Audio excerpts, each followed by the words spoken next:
Good evening student, मैं विकास परमार एक बार फिर आप लोगों का स्वागत करता हूं। तो बच्चों, आज हम अपने संविधान के बारे में पढ़ते हैं। एसएसटी का ये बहुत इंपॉर्टेंट टॉपिक रहेगा। संविधान किस तरीके से इसका फॉर्मेशन हुआ है, संविधान क्या है, तो इन चीजों के बारे में हम इस वीडियो के अंदर पढ़ेंगे। यहां से आपको एक दो क्वेश्चन जरूर सीखने को मिलेगा, तो फोकस करें ध्यान से, ठीक है। सबसे पहले संविधान, कॉन्स्टिट्यूशन जिसको आप बोलते हैं, तो संविधान क्या है। तो पहली बात तो याद रखना, संविधान जो होता है, कॉन्स्टिट्यूशन जो होता है, वो एक लॉ होता है। लॉ होता है और वो भी सुप्रीम लॉ होता है। और जितने भी लॉ बनाए जाते हैं वो सारे के सारे इसी को देख के बनाए जाते हैं। बोले तो constitution is a supreme law. और जितने भी लॉ जो पार्लियामेंट बनाती है, वो लॉ जो बनाएगी वो संविधान को देख के ही लॉ बनाएगी। तो सुप्रीम लॉ होता है कॉन्स्टिट्यूशन। इसका फॉर्मेशन क्यों जरूरी है? किसी भी देश को चलाने के लिए, किसी भी कंट्री को चलाने के लिए डिसिप्लिन की रिक्वायरमेंट होती है। डिसिप्लिन होना बहुत ज्यादा जरूरी है। और डिसिप्लिन तभी आएगा जब लॉ बनाए जाएंगे। तो इसका मतलब देश को चलाने के लिए लॉ की रिक्वायरमेंट होती है, ताकि लोग अच्छे से चीजों को फॉलो कर सके। जैसे भारत है, भारत बड़ी विविधता वाला देश है। इसके अंदर बहुत सारी भाषाएं बोलने वाले व्यक्ति है। तो अब कोई उर्दू बोल रहा है, कोई तमिल बोल रहा है, तो इसका मतलब उन दोनों के बीच में डिस्क्रिमिनेशन पैदा हो सकता है, विभेद पैदा हो सकता है।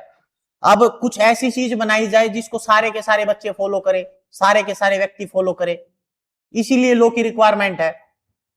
तो भारत में लॉ बनाने का काम जिसका है उसका नाम पार्लियामेंट है। पार्लियामेंट आपके देश के अंदर लॉ बनाती है, लेकिन पार्लियामेंट जिस चीज के अनुसार लॉ बनाती है उसे हम कॉन्स्टिट्यूशन कहते हैं, उसे हम संविधान कहते हैं।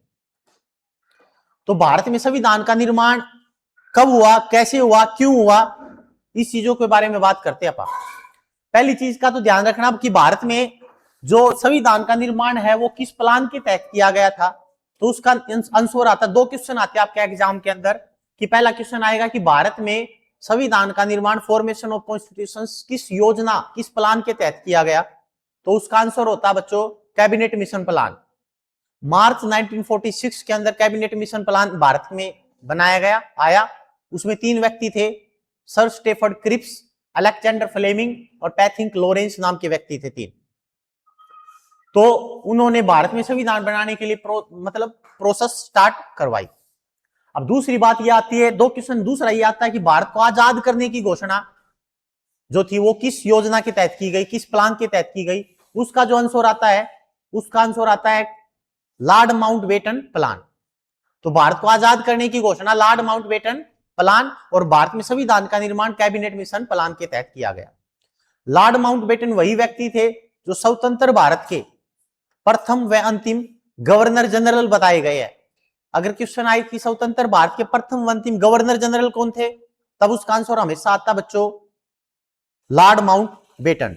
बट अगर क्वेश्चन आ जाए स्वतंत्र भारत का प्रथम व अंतिम इंडियन गवर्नर जनरल कौन था, तब उसका आंसर आता सी Rajagopalachari.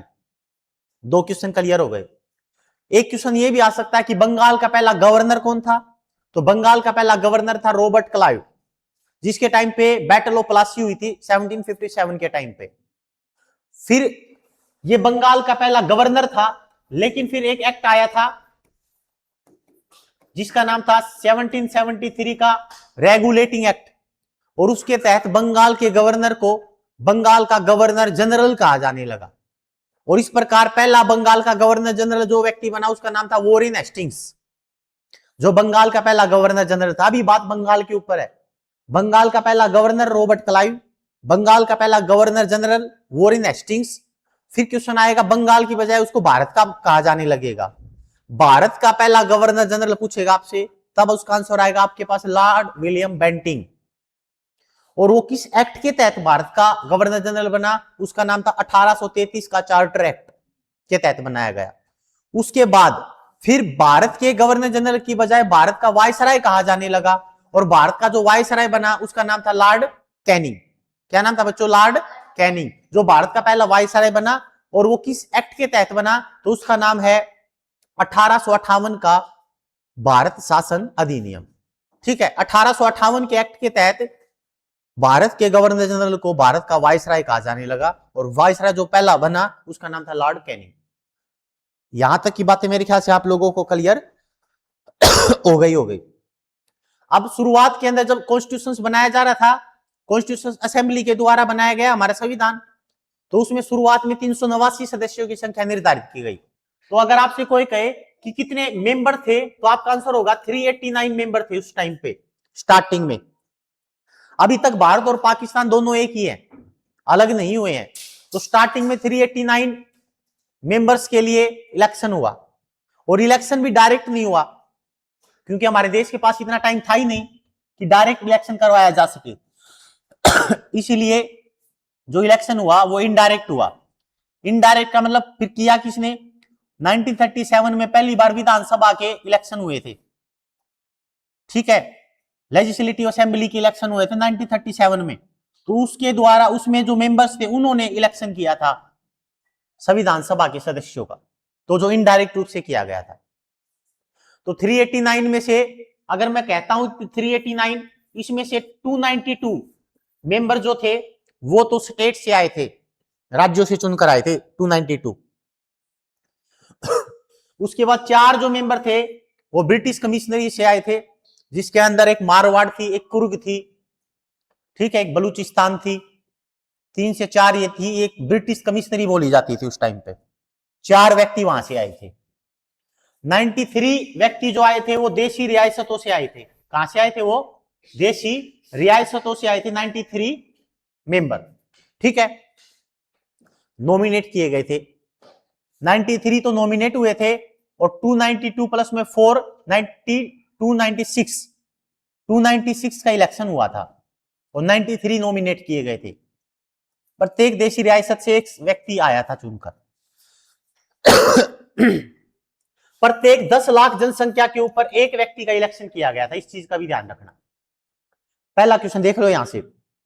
The constitution assembly of India was formed on December 9, 1946। तो आप लोगों को पता है कि जो मतलब आप लोगों को बताया मैंने, कैबिनेट मिशन प्लान मार्च 1946 में आया, और पहली बार जो कॉन्स्टिट्यूशन असेंबली का गठन किया गया या फर्स्ट मीटिंग जो हुई थी वो उसकी 9 दिसंबर 1946 में हुई थी, पहली बैठक, ठीक है।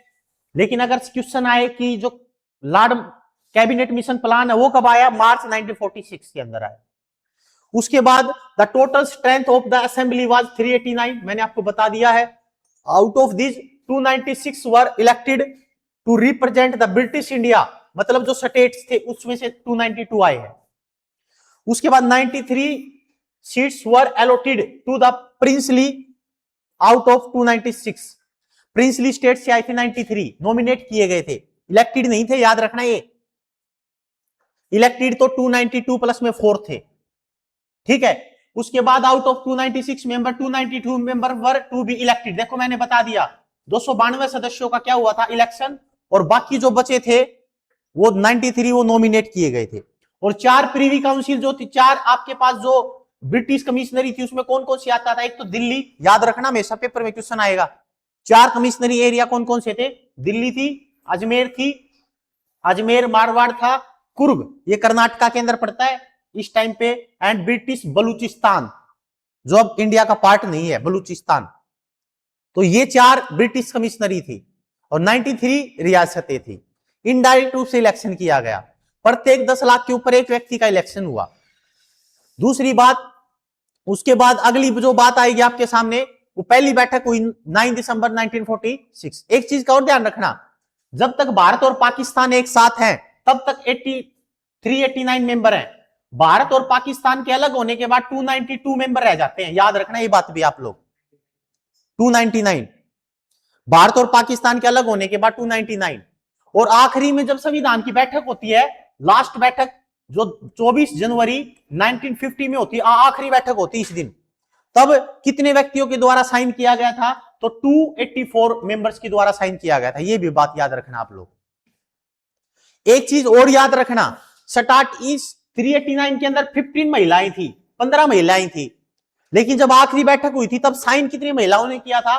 तब 8 महिलाओं ने साइन किया था, क्योंकि कुछ कहां चली गई थी? पाकिस्तान की साइड में चली गई थी। तो 389 299 एंड 284 पॉइंट्स याद रखना बहुत ज्यादा इंपॉर्टेंट है। उसके बाद अगले पॉइंट की तरफ बढ़ रहा हूं मैं। अगले पॉइंट की तरफ जो चीज आएगी वो that's very very important points in your जिंदगी, in your life. The constitution held its first meeting on 9 December 1946 where interim president was doctor Sachchidananda Sinha. That's very very important point बच्चों, समझना चीज को।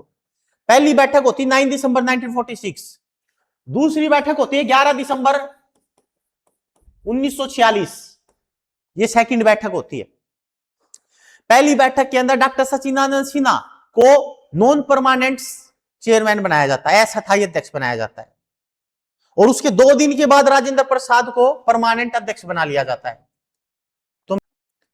तो 11 दिसंबर 1946 डॉक्टर राजेंद्र प्रसाद को क्या बना लिया जाता है? परमानेंट अध्यक्ष बना लिया जाता है। और 9 दिसंबर को डॉक्टर सचिदानंद सिन्हा को नॉन परमानेंट अध्यक्ष बनाया जाता है। एक चीज का और ध्यान रखना, राजेंद्र प्रसाद को प्रेसिडेंट कब बनाया जाता है? तो जब आखिरी मीटिंग होती है ना 24 जनवरी 1950 को, आखिरी मीटिंग कब होती है इनकी? 24 जनवरी 1950, 24 जनवरी 1950, इस दिन आखिरी मीटिंग होती है। इस दिन एक तो नेशनल एंथम को और नेशनल सॉन्ग को अडॉप्ट किया जाता, दोनों को, प्लस में प्रेसिडेंट बनाया जाता राजेंद्र प्रसाद को, आखिरी मीटिंग के दिन प्रेसिडेंट बनाया जाता है। और इसी दिन 284 सदस्य क्या करते हैं? साइन करते हैं, और 8 महिलाएं साइन करती है। कोई दिक्कत नहीं किसी प्रकार की। उसके बाद इस पूरे के पूरे संविधान को बनने में जो समय लगता है वो लगता है 2 साल 11 महीने 18 दिन। ये पूरे के पूरे संविधान को बनने में समय लगता है, और बन के कब तैयार हो चुका है? 26 नवंबर 1949, इसी दिन अपने संविधान को अडॉप्ट कर लिया जाता है। ठीक है, तो ये 2 साल 11 महीने 18 दिन इस तारीख तक लगते हैं, लेकिन लागू होता है 26 जनवरी 1950 को, और उस टाइम तक टाइम लगता है 3 साल 1 महीना और 16 दिन। टोटल लगभग 64 लाख रुपए खर्चा आ जाता है पूरे के पूरे संविधान को बनने में, 64 लाख रुपए खर्चा आता है। और इसमें लगभग 60 देशों का, कितने? 60 देशों के संविधान को पढ़ा गया, तब जाके भारत के संविधान को बनाया गया है। इसके ऊपर 114 दिन आर्गुमेंट्स होता है, 114 दिन। और टोटल मीटिंग्स जो होती है वो 167 होती है, 167 मीटिंग्स होती है पूरे के पूरे कॉन्स्टिट्यूशन के अंदर अपने।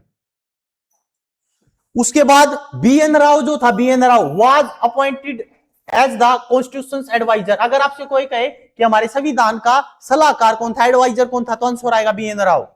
लेकिन संविधान का निर्माता पूछ ले तो भीमराव अंबेडकर। और संविधान सभा में कौन 2 व्यक्ति शामिल नहीं थे? कई बार क्वेश्चन आ जाए तो याद रखना, एक तो महात्मा गांधी शामिल नहीं थे और एक मोहम्मद अली जिन्ना, ये दोनों व्यक्ति शामिल नहीं थे संविधान सभा में। क्वेश्चन भी ऐसे ही आएगा, निम्नलिखित में से कौन संविधान सभा का सदस्य नहीं था? तो उसमें से एक ऑप्शन आपको महात्मा गांधी या मोहम्मद अली जिन्ना देगा, आंसर उसी में से आएगा एक। बोलो जय श्री कृष्णा, राधे राधे, पैसों की बारिश करवा दे। उसके बाद टोटल सेशन क्या बताया इसमें? Total session 11 held to make the constitution of India. ठीक है, कोई दिक्कत नहीं आता किसी प्रकार की। यानी बड़ी मीटिंग्स की बात करेगा तो मीटिंग कितनी बताओगे? 167। सेशन की बात करेगा तो 11 सेशन। और बहस आर्गुमेंट्स कितने दिन हुआ? 114 दिन। खर्चा कितने रुपए? 64 लाख। कितने देशों के संविधान से? 60 देशों के संविधान से। उसके बाद आगे बढ़ता हूं मैं, आगे हमारे पास आता है, उसके बाद आपके पास है ड्राफ्टिंग कमेटी। ड्राफ्टिंग कमेटी कब गठित की गई? ड्राफ्ट तैयार करना था अपने संविधान का, तो ड्राफ्टिंग कमेटी 29 अगस्त 1947 को गठित की गई ड्राफ्ट कमेटी, जिसमें टोटल 7 मेंबर थे ड्राफ्टिंग कमेटी में। और 7 मेंबर में जो अध्यक्ष था, वो चेयरमैन जो था वो था डॉक्टर भीमराव अंबेडकर। इसीलिए डॉक्टर भीमराव अंबेडकर को संविधान का निर्माता कहा जाता, क्योंकि उसने ड्राफ्ट तैयार किया था। केवल अकेले डॉक्टर भीमराव अंबेडकर नहीं है संविधान के निर्माता, सभी ने बनाया संविधान, पूरे के पूरे सदस्यों ने बनाया है। अब किसी एक व्यक्ति का थोड़ी सी योगदान बोल सकते हैं हम, सभी का योगदान है, जितने भी उसके अंदर मेंबर्स थे। लेकिन अब ये चेयरमैन था, इसका चेयरमैन था, इसीलिए डॉक्टर भीमराव अंबेडकर को संविधान का निर्माता कहा जाता है। इसके अंदर कितने व्यक्ति थे? इसके अंदर टोटल 7 मेंबर थे। 7 मेंबर में सबसे पहला मेंबर तो एक तो डॉक्टर भीमराव अंबेडकर हो गया। उसके बाद है अल्लादी कृष्ण स्वामी अय्यर। अय्यर, अय्यर याद रखना आप लोगों को, क्या याद रखना? अय्यर। दूसरा याद रखना आयंगर। एक तो याद रखना अय्यर और एक याद रखना आयंगर, अय्यर आयंगर, और तीसरे व्यक्ति का नाम रखना याद मुंशी, मुंशी। एक का नाम याद रखना खेतान। खेतान कहां पर इसमें, खेतान तो मुझे दिखाई नहीं दे रहा, आगे पाएगा कोई दिक्कत नहीं, पा जाएगा कोई दिक्कत नहीं। खेतान था एक व्यक्ति, एक खेतान था, एक मित्र था। एक मित्र याद रखना, एक खेतान याद रखना, एक आयंगर याद रखना, एक अय्यर याद रखना। समझ में आई बात? तो उसके बाद एक था कृष्णाचारी और एक था सादुल्ला। ये जो दो व्यक्ति आए थे ना, ये उन्हीं की जगह पे आए थे, खेतान और मित्र की जगह पे आए थे। खेतान और मित्र की जगह पे ये दोनों व्यक्ति आए थे बाद में। समझ गए यहां तक? कोई दिक्कत किसी प्रकार की? Any any problem? No problem. Ayyangar, Iyer, Munshi, Khaitan, Mitra. और खेतान और मित्र की जगह पे कौन आया? सादुल्ला और कृष्णमाचारी। कोई दिक्कत यहां तक किसी प्रकार की? तो ड्राफ्टिंग कमेटी के बारे में आपको पता चल चुका है क्या है। उसके बाद अगला point, the constitution assembly appointed at drafting committee on 29 August 1949। यही चीज तो मैंने आपको बताई आपको। ये 1949 की बजाय 1947 आएगा, यहां पे मिस्टेक है, ये 1947 आएगा। ठीक है। Drafting committee constitution assembly appoint a drafting committee on 29 August 1947। उसके बाद our constitution is the lengthiest constitution in the world, originally having 395 article, 8 schedule and 22 part. अगर आपसे कोई कहे कि अपने संविधान के अंदर कितने अनुच्छेद है, 395, लेकिन जब हम पढ़ते हैं ना इसमें तो उसके सब पार्टिकल बनते हैं, तब 465 पढ़े जाएंगे, 465 पढ़े जाएंगे। तब है कितने? 395, लेकिन पढ़े जाएंगे तब 465 पढ़े जाएंगे। उसी प्रकार 8 शेड्यूल थी, लेकिन अब शेड्यूल है आपके अनुसूचियां कितनी? 12 अनुसूचियां हैं। पहले कितनी थी? 8। अब कितनी है? 12। 8वीं में क्या था? भाषाओं के बारे में था, लैंग्वेज के बारे में, और 22 पार्ट है। लेकिन जब पढ़े जाएंगे तब कितने पार्ट पढ़े जाएंगे? 25 पार्ट पढ़े जाएंगे। समझ में आ गई बात यहां तक? उसके बाद the constitution on India was adopted on 26 November 1949।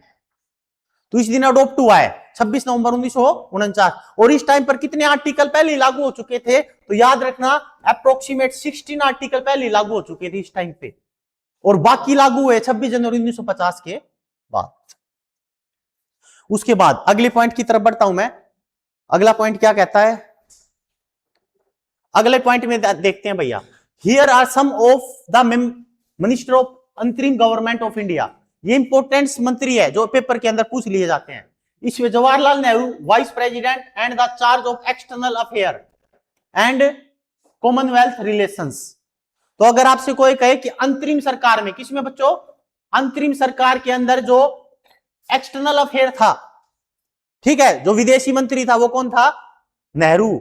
Commonwealth game के भी मंत्री कौन थे? नेहरू। उसके बाद सरदार वल्लभ भाई पटेल कौन थे? Home minister. जैसे आज के टाइम पे अमित शाह है, उस टाइम पे वल्लभ भाई पटेल थे, सरदार वल्लभ भाई पटेल। सरदार की जो इनको उपाधि दी गई थी वो महात्मा गांधी के द्वारा दी गई थी 1928 में बारदोली सत्याग्रह के अंदर। ठीक है। और इंफॉर्मेशन था इनके पास, और क्या था? ब्रॉडकास्टिंग। ये सारे के सारे डिपार्टमेंट किसके पास थे? वल्लभ भाई पटेल के पास। उसके बाद राजेंद्र प्रसाद, जिसके पास एग्रीकल्चर एंड फूड विभाग था।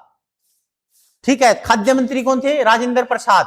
और फर्स्ट प्रेसिडेंट भी कौन थे? राजेंद्र प्रसाद। और आजाद शत्रु भी किसे कहते? राजेंद्र प्रसाद।